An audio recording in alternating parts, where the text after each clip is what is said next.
Halo mas guys, bapak guys, kembali lagi di channel Lugas bersama saya Alaika Faza. Kali ini kita akan belajar bersama bagaimana cara membuat histogram. Jadi sebelum kita membuat histogram, itu kita harus punya tabel distribusi frekuensinya dulu mas guys, bapak guys. Ya.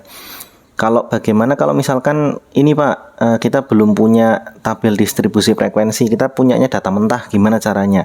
Ya harus diubah dulu ya data mentah menjadi tabel distribusi frekuensi.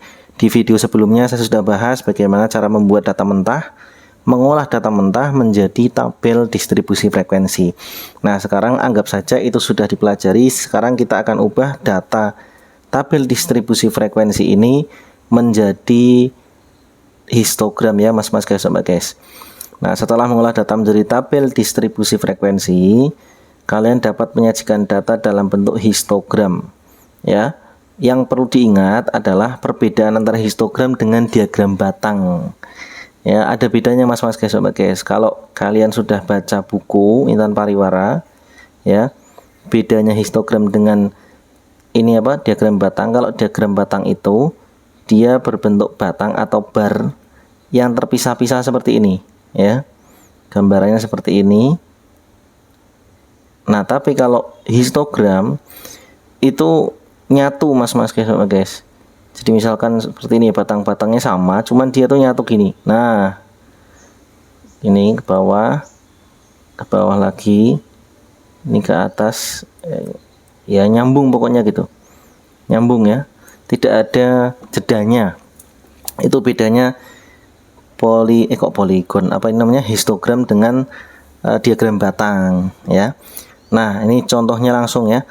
Sajikan data berikut dalam histogram atau dalam bentuk histogram. Gimana caranya?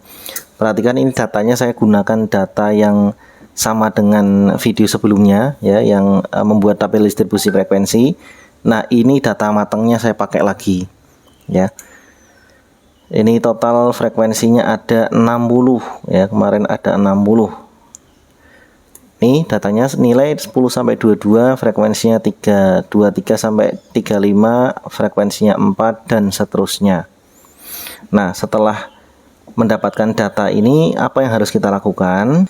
Yang harus kita lakukan adalah menentukan apa itu tepi ya, tepi atas, tepi bawah ya. Tepi atas, kemudian tepi bawah. Ini kita bisa pakai salah satu sebenarnya, cuma nanti ya untuk menambah wawasan kita pakai dua-duanya ya. Masih ingat kan tepi atas tepi bawah ya? Tepi atas itu ya, saya singkat TA ya. TA itu sama dengan batas atas atau batas tepi atas sama dengan batas atas ditambah 0,5 ya. Kalau tepi bawah itu batas bawah dikurangi 0,5 ya.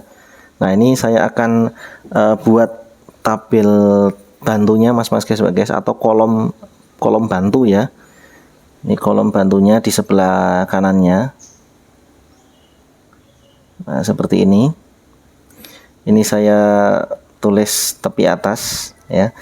Jadi kan tepi atas untuk masing-masing kelas ini kan beda-beda. Contohnya ini 22, ini adalah batas atas untuk interval pertama ya. Ini interval pertama, kedua, ketiga, keempat, kelima, keenam, ketujuh. Nah, untuk tepi atas pada interval pertama berarti 22 ditambah 0,5 berarti 22,5 seperti itu. Kemudian untuk yang interval berikutnya berarti 35 ya. Ya tinggal tambah setengah, jadinya 35,5 seperti ini. 48,5. Ini terlalu ini ya, mepet ya. Jadi saya nulisnya agak susah nih. Terus ini 61,5. Terus ini 74,5. Terus ini 87,5. Terus yang terakhir 100,5. Nah, ini namanya tepi atas untuk masing-masing interval kelas mas guys. Lalu kita buat juga di sini ada tepi bawah ya. Tepi bawah rumusnya adalah batas bawah. Nah, kalau batas bawah itu berarti yang ini mas guys ya. Yang ini yang kiri ya. Kalau ini berarti 10. Nah, rumusnya apa? Rumusnya BB dikurangi 0,5, berarti 10 dikurangi 0,5 jadinya 9,5. Kemudian ini 23 berarti 22,5 ya. Terus ini 35,5. Terus berapa lagi itu? 48,5. Terus 61,5. Terus 74,5. Dan yang terakhir 87,5. Nah, ada yang menarik di sini ya. Ada yang menarik ya, tapi bukan becak. Yang menarik adalah perhatikan, tepi atas pada kelas pertama itu sama dengan tepi bawah pada interval kelas berikutnya. Ini sama. Kemudian ini juga sama nih, tepi atas pada interval kedua ini sama dengan tepi bawah pada interval ketiga ya. Jadi sama, ini sama lagi, sama lagi, sama lagi. Nah, yang beda adalah tepi bawah kelas pertama dengan tepi atas kelas terakhir, mas guys. Terus gimana maksudnya, Pak? Nah, nanti akan saya jelaskan. Tanpa dijelaskan pun nanti kalian akan paham setelah melihat gambarnya ya. Nah, sekarang saya akan menggambarkan langsung. Ya, langkah berikutnya adalah menggambar dalam Kartesius ya. Ini Kartesius, sumbu X, sumbu Y. Sumbu Y ini menunjukkan frekuensi, mas guys. Nah, untuk sumbu X ini menunjukkan apa? Menunjukkan nilai ya, nilai. Jadi nanti akan ada 7 bar ya, 7 batang. Nah, kita jangan mepet ke sini. Ini karena ini 0 ya. Karena kita mulainya dari 10 berarti dikasih jarak ya, jaga jarak. Nah, misalkan kita buat dulu, kita lihat frekuensinya itu paling tinggi berapa? 20. Oh, berarti di sini 20 ya. Ini 20. Nah, kita skala ini, kita bagi 2, kira-kira aja ya. Kalau kalian pakai penggaris ya pakai penggaris. Nah, separuhnya berarti 10. Kemudian separuhnya lagi berarti 15. Ini separuh ke bawahnya berarti 5. Jadi nanti kita bisa ngira-ngira dan bisa proporsional ya. Nah, perhatikan nilai 10 sampai 22 frekuensinya 3. Nah, saya pakai yang warna apa ya? Warna abu-abu ya. Frekuensi 3 itu berarti di tengah-tengah sini, di bawah sini. Set. Nah, kurang lebih di sini. Nah, terus kita buat barnya, mas guys. Di sini. Nah, ini kira-kira di sini. Set. Ya, kemudian frekuensi 4. Berarti di sebelah sini. Ini 4. Nah, kira-kira di sini. Kemudian frekuensi berikutnya 5, pas di sini ya. Nah, sini. Kemudian frekuensi 8. 8 itu berarti kira-kira di sini nih. Nah, set. Karena saya nggak punya penggaris ya. Jadi pakai ilmu kira-kira. Set. Dah, kemudian frekuensi 14 langsung naik ke sini. Ini pakai penggaris dari sini. Nah, ini kita tarik ke atas. Set. Batangnya kita buat ke bawah. Set. Seperti ini. Terus 20. Nah, ini frekuensi berikutnya 20. Kita tarik dari sini. Salah. Sebentar. Sini. Nah, kita tarik lagi dari bawah ke atas. Set. Kita buat batangnya ke bawah lagi. Set. Nah, yang terakhir frekuensi 6 ya. 6 itu berarti kira-kira di sini, di atasnya 5 sedikit aja. Nah, sini. Set. Nah, ini terlalu mepet gak ya? Enggak apa-apa lah. Nanti kalian kalau terlalu kecil ini nanti bisa di zoom layarnya ya. Ini harusnya agak longgar nih. Apa lebarnya ini agak ditambah ya. Karena nanti akan kita tulis di bawahnya sini, akan kita tulis dengan angka-angka. Oke, biar lebih manis ya, biar lebih oke, biar lebih yahut, kita buat, kita warnai ya. Kita warnai seperti ini. Ini 6, frekuensi 6. Nah, di sini biar lebih oke, kita tulis frekuensinya. Ini 3, kemudian ini 4, ini 6, Ini 8, ini 14 ya tadi ya. 14. Batangnya 1 2 3 4 5 6 7. Oke. Sekarang coba kita warnai ya biar tambah asik ya. Warnainya arsiran aja. Selang-seling biar kelihatan bagus.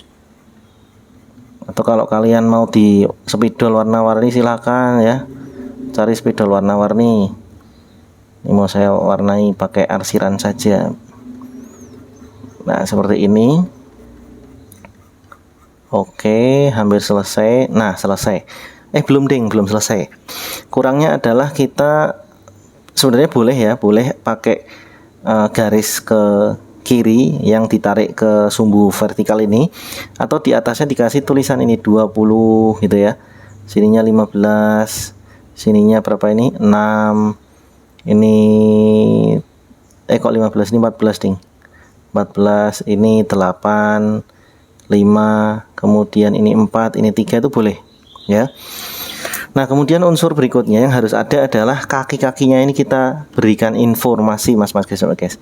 Nah, di sini pentingnya tepi atas dan tepi bawah. Perhatikan untuk kelas pertama, interval pertama 10 sampai 22. Nah, berarti kita tulis ya kaki-kakinya ini kita berikan angka atau bilangan. Nah, bilangannya adalah tepi bawah. Jadi yang kiri kita tulis 9,5. Nah, tepi bawahnya ini ya, tepi bawah kelas pertama ya. Kemudian yang kanan kita tulis tepi atas kelas pertama 22,5 ya. Nah, kemudian yang batang kedua ini kan tepi bawahnya 22,5 ya, sudah ada kan. Nah, sekarang yang atas kita tulis berarti tepi atasnya 35,5. Nah, kemudian berikutnya tinggal kita urutkan ya, 48,5. Aduh, tambah kecil ya. Kemudian 61,5. Kemudian ada 74,5. Kemudian ada 87,5. Dan yang terakhir 100,5. Nah, sekarang sudah tahu kan apa keterkaitan antara ini yang saya buat garis-garis ini. Ternyata ini nanti akan menjadi kaki yang sama mas guys ya, kaki yang sama di sini. Nah, ini 1 2 3 4 5 6 7 8. Jadi kaki-kakinya itu nanti akan kita tulis dengan tepi atas dan tepi bawah. Apakah sudah selesai? Ya, selesai. Ini adalah histogram ya. Ini histogram yang sudah selesai dan bisa kita sajikan ya. Nah, kemudian informasi tambahan bahwa tidak selalu yang dituliskan di bawah ini adalah tepi atas maupun tepi bawah, tapi juga bisa tengah ya, nilai tengah atau kok T sih. Ini bisa juga nilai tengah. Jadi yang dituliskan adalah nilai tengahnya. Nah, nilai tengah itu caranya gimana? Nilai tengah itu caranya adalah ya kalau pakai manual bisa ya, misalkan 10, 11, 12, 13. Wah, tapi kalau 10 sampai 22 ya repot juga ya. 10, 11, 12, 13, 14, 15, 16, 17, 18, 19, 20, 21, 22. Ini cara manualnya kayak gini. Jadi dari 1, 2, 3, 4, 5, 6, 7, 8, 9, 10, 11, 12, 13. Diambil tengahnya berarti 1, 2, 3, 4, 5, 6, 7. Nah, berarti nilainya adalah 1, 2, 3, 4, 5, 6, 7. Yang ini ulangi. Yang 26 berarti yang 16 nilai tengahnya. Ini tidak efektif ya. Efektifnya gimana? Ya, gini. 22 tambah 10 tambah 22 bagi 2. Itu efektifnya. Aduh, batuk Pak Haji.